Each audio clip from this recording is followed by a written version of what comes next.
we got 2023 and we got a lot of announcements. So I kind of cherry picked some of our stuff that interests us, our favorites, some of our most anticipated. And the first one that was on the list here, and I don't even know where you fall with this one, but Star Wars Jedi Survivor, the sequel to Jedi Fallen, which came out a couple years ago on PS4 and I think is out on PS5 and Xbox Series X now. But they showed full gameplay trailer and it looked pretty sweet. I don't remember if you've played Fallen Order or Fallen Jedi, and if you had any interest in a Star Wars game, or what did this do for you? Nothing. Nothing. It No, was just like no. Star Wars. Yeah, I'm not a Star Wars player. I mean, I'll be Yep. honest. I'm just not. Um, we've talked about Star Wars games here and there. I think we even talked about this one a little bit when it was first announced.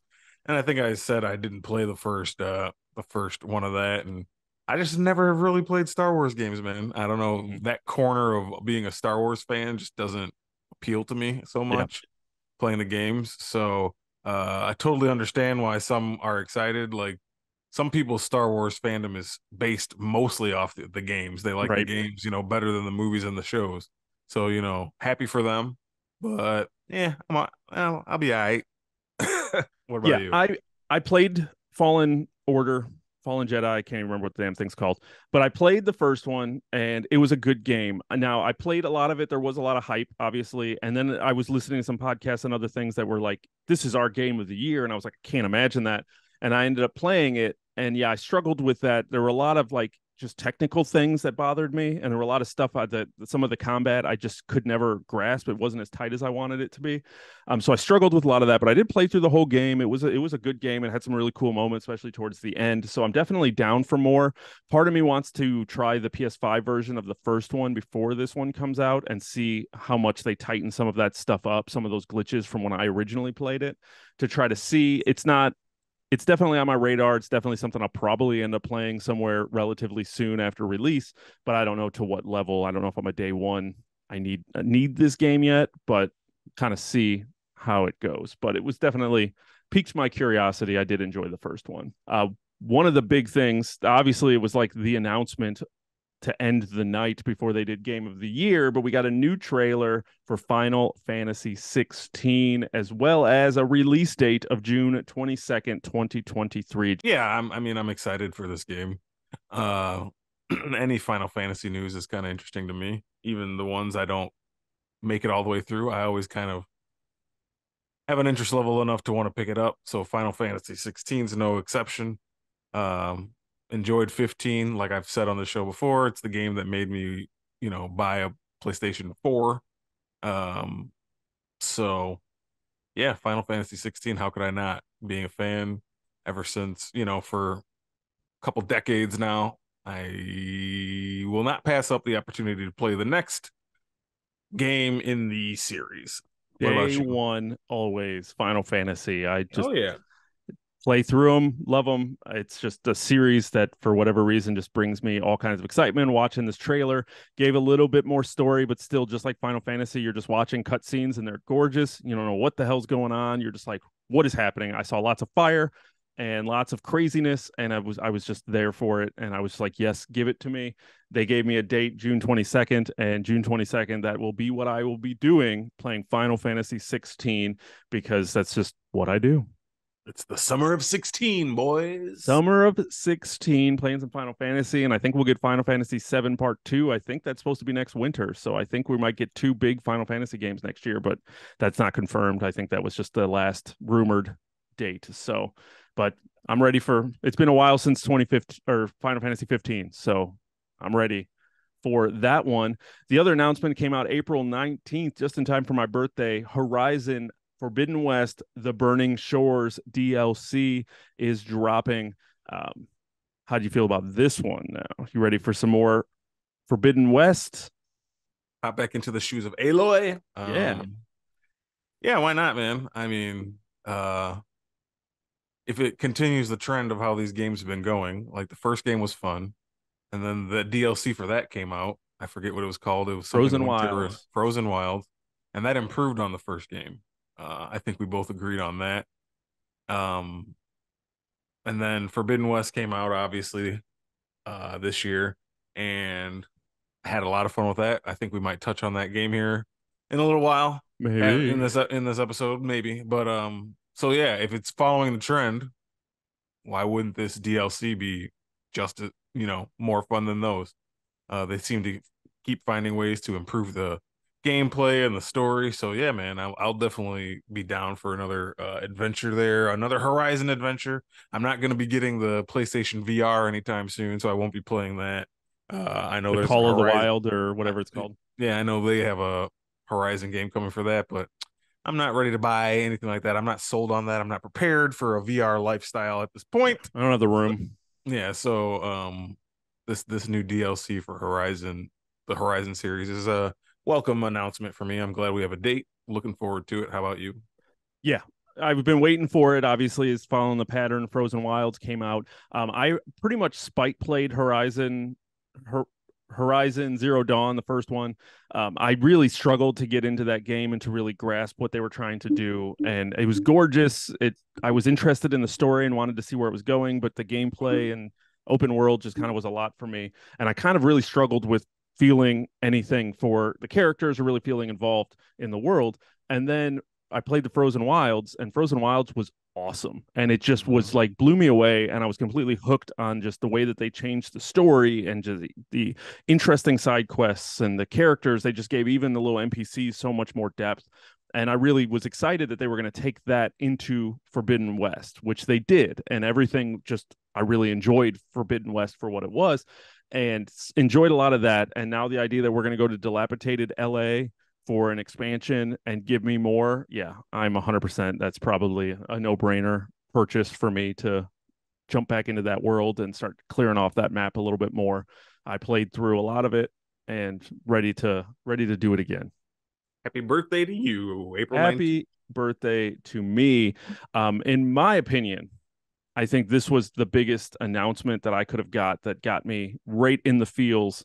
Was we got another trailer, which I can talk about this negatively in a second, but the Suicide Squad, Rocksteady's newest game, Suicide Squad killed the Justice League, got a new trailer introducing Batman. Mm. And we got this crazy cinematic trailer. And then we got Batman, and we had a very familiar voice of Batman coming out saying, I am vengeance, I am the night, I am Batman.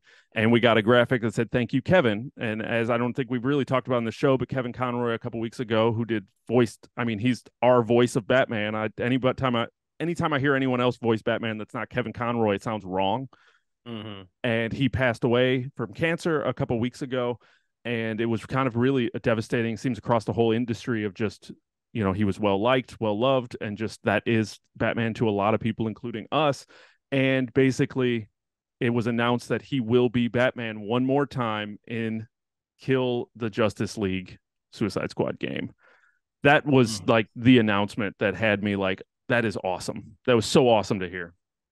Yeah, that was amazing. Uh, because we didn't know, like nobody. I mean, Didn't even if think about it.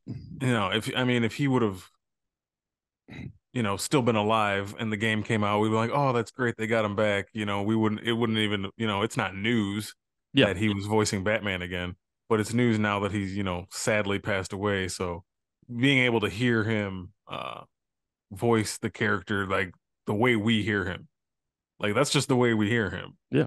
That's the way we hear Batman from Yeah. the animated series to all the Arkham games to some of the animated movies. I mean, just he is Batman's voice Mm-hmm. and always kind of will be. So being able to have that again on top of it just being a new Rocksteady game, Suicide Squad, which we're excited for. I think we're gonna enjoy that one. Yeah, man, it's cool, and just the idea that you're gonna be, it's in the Arkham verse. You know what I Yep. mean? It's such a fun idea. Like, oh, now I have to fight Batman of the Arkham verse that I've played as so many times. Now I have to figure out a way to beat him. Yeah. Uh, it's gonna be cool. So yeah, No, I hope. I was definitely excited for that. Yes, that was like my announcement of the night was seeing that. Now coming back to that game with this news aside, I'm tired of seeing cinematic trailers for this game. Sure. Like I want to see gameplay. Gameplay. I want to know what this game is. You know, it's like, is it a 4 player co-op? Is it a live service game? Is it like, what is this game going to be and what does it look like? How does it play with 4 people? Does it play with 4 people? Did they walk that back? Like, they haven't talked about what this game is in years. And they've just dropped these cool cinematic trailers. Cool, they look awesome, but that doesn't tell me anything about the game. That doesn't tell me if I'm going to have fun. That doesn't tell me. You're just basically promoting an animated movie right now. The animated movie seems real cool, but I just really need, especially if this game is supposed to come out, because that was the other kind of thing that very quietly came out, was it looked like this is coming out next year. I think they kind of just quietly, the host of the Game Awards basically just was like May of 2023, like May of 20, that's 5 months away, and I don't know what this game is. Yeah. I I mean, mean, I know they're we have an selling on idea. Rocksteady. Yeah. Rocksteady Batman, cool. That's awesome. And I could still 100% see myself buying it if it came out tomorrow at full price. But I just really want to know what this game is. Have started to kind of do that trend. We've been over this, but we Yeah. think games really kind of do this now is they give you the cinematic trailers a lot at first, and then kind of when the game's starting to get close to its release date, then they'll start dropping little things like, here's what it looks like to play as Nightwing and Robin, like the same way Gotham Knights did. So I Yeah. mean, I expect we'll see something too, but I'm with you. I'm kind of a little getting a little eager to see it, but A little bit. doesn't reduce my hype level for it, No, but no, definitely no. And Ed and Kevin Conroy to the voice cast just helps. So I'm that definitely sells it still enough there. on its own. Yeah, Yeah, I'm still there for it, but I'm getting antsy. Just getting I hear antsy you. as we're getting closer that You're getting I want antsy. more. Yeah, getting antsy. One of the other big announcements was Death Stranding 2. Uh, Hideo Kojima came out on the stage, unveiled Death Stranding 2, Norman Reedus, all kinds of people in there, looked kind of zany and crazy. I always want to like Kojima games, but I always struggle with them and getting through them. I played a lot of Metal Gear, but not as much as I probably should have, due to just lots of random reasons. Um, but and including the original Death Stranding. So did you ever play the original Death Stranding? Nah, You interested in Death Stranding too? nah. That um, answers. that answers that. I'm with you on Kojima games. They seem like they're masterpieces, and like some of the early ones we played, like the first Metal Gear for PlayStation One, and even the second one with Raiden, even though people didn't like him. But like I tried to play Snake Eater, just to keep following that pattern. I just couldn't get into that one because you Mm-hmm. didn't have radar. So after that, I just kind of fell off Kojima games. Yeah. Like I didn't continue down the Metal Gear path. I know Death Stranding, kind of had mixed reaction from people. Some people thought it's genius and a brilliant interpretation and like a of a game and just different in so many ways. But some people were just like, this game's boring, Yeah. which could be true too. So I don't know. It's just kind of one that kind of passed me by. So this doesn't do a ton for me. It, like I said, looked weird, looked cool, made me just remember that that's a game I played for like an hour when I rented at Redbox when it came out, and was just like, I'm not feeling this right now. So, and I just never walked back to it. It is out on the PlayStation Plus premium tier. So I did download it after the Game Awards. Like, okay, maybe I'll check this out. So I might check it out and see if there's anything to it. But yes, it was a big announcement, and I don't know how I feel about it yet, but it did look kind of cool and like just from a weird standpoint. I want to like it, but I don't know if I do.